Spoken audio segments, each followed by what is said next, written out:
Return గిఫ్ట్లు ఆంధ్రప్రదేశ్లో క్రిందసారి ఆ పదం బాగా వచ్చింది. దానికి కారణం ఏంటంటే 2018 ఎన్నికల్లో తెలుగుదేశం పార్టీ అక్కడ కాంగ్రెస్తో కలిసి పోటీ చేయడం, ఇతర పక్షాలందరినీ కలుపుకుని టీఆర్ఎస్ని ఓడగొట్టడానికి ప్రయత్నం చేస్తే అక్కడ టీఆర్ఎస్ ఒంటరిగా పోటీ చేసి విజయం సాధించడం, కమ్యూనిస్టులని అందరూ కలిసి చేయడం.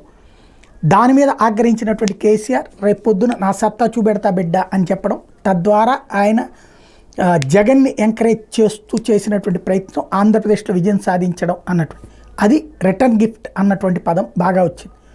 అయితే ఇప్పుడు సోషల్ మీడియాలో వైరల్ అవుతోంది జగన్కి రిటర్న్ గిఫ్ట్ అన్నటువంటిది.